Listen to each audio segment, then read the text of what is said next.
here we go. The rest of chapter 9, verse 37 through 62. Here we have next day, verse 37 through 45. That's on Jesus healing a demon-possessed boy. Next day, after a few of the apostles have seen Jesus in his glory, okay, they encounter a demon-possessed boy who was brought by his father to meet with Jesus. All right. He instructs them, the disciples, to cast him out, and they could not. What do you mean they could not? Didn't we just see earlier in this chapter, verse 1, that what? He gave them power and authority over all devils. It wasn't that they didn't have the tools to do so, but they lacked faith, okay? He tells them, Jesus answers saying, "Oh, faithless and perverse generation, how long shall I be with you and suffer you? Bring thy son hither." How many times must I tell you? I'm not going to be with you forever either. Okay, it's a bit of frustration. I could sense, okay? I could sense a bit of frustration in his tone. I'm just giving you everything that you need. You have the power and authority to do so, but you lack the faith to operate in what I just gave you. Okay? Verse 42 and 43 says, "And as he was yet a-coming, the devil threw him down and tear him. And Jesus rebuked the unclean spirit and healed the child and delivered him again to his father. And they were all amazed at the mighty power of God."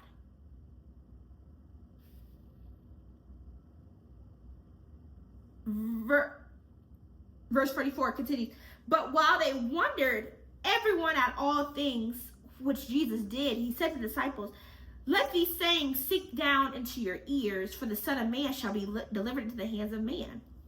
But they understood not this saying, and it was hid from them, that they perceived it not, and they feared to ask him of that saying." They couldn't understand what he was trying to say, and they gave up. They knew he was supported, but they feared, and that hindered them from asking. Okay? And he tells them, I need you to let this sink in. Okay?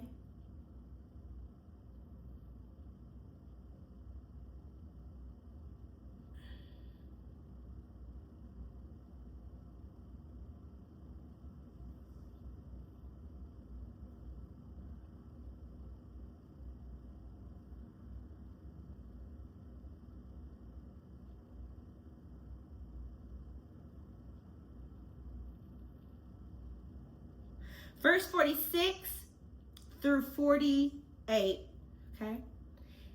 They're talking and trying to reason which one of them should be the greatest. The disciples are really talking to say, "Hey man, which one of us is the greatest?" A quick paraphrase, he's like, "Hush, please, okay? Ain't nobody great, but for your caring nature, when you are a reflection of me, when you are exhibiting my characteristics, then that can deem you as great." Okay? Verse 49 and 50. The disciples forbid another from using Jesus' name. And John answered and said, "Master, we saw one casting out devils in thy name, and we forbade him, because he falleth not with us." So you come to tell me because he's not one of the 12 apostles that he has selected. Now, Jesus had some followers at this time, okay? You think you have some followers on Instagram? Oh, baby, Jesus had you beat, okay? He had those who followed him at this time that were not part of the 12. And he tells him, forbid him not, for he that is not against us is for us, okay? Stop rebuking people from saying and using my name when casting out devils. That's where the power lies, okay? Verse 51 through 62, Jesus reveals the cost of being a follower, okay? It's about that time for Jesus to start making his way to Jerusalem.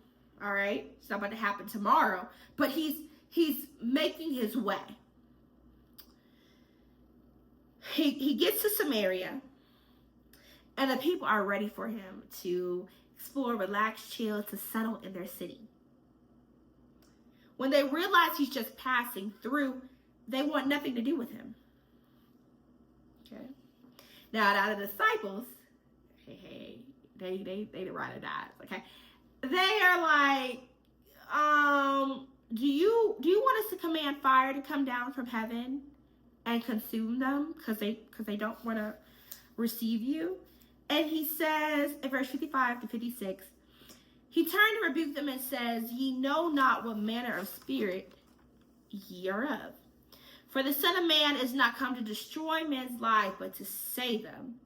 And he went to another city. Okay. And it came to pass as they went in the way, a certain man said unto him, Lord, I will follow thee whithersoever thou goest. Hey, I will follow you, Jesus. Add me to the group. I want to follow you. And he was like, okay. Well, if you're going to follow me, I need you to have a kingdom-minded posture. So that means you're not going to be sitting pretty, and the best innings, but you'll be roughing it out. There's no glamping over here, all right? Nothing cute, nothing fancy, nothing glamorous about this journey. And you don't even have any time to focus on dead things, all right? Focus on sharing life, sharing me, sharing the kingdom is how he responded to someone who said, you know what, let me go to bury my father first, but I'm on my way. Okay.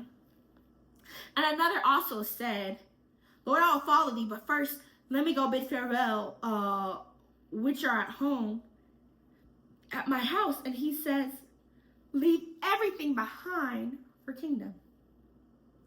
Too much work is at stake, and I require your full attention. There is no turning back when you say yes to God. And when you experience him, you wouldn't want to. All right, we are done with chapter 9. Come back for chapter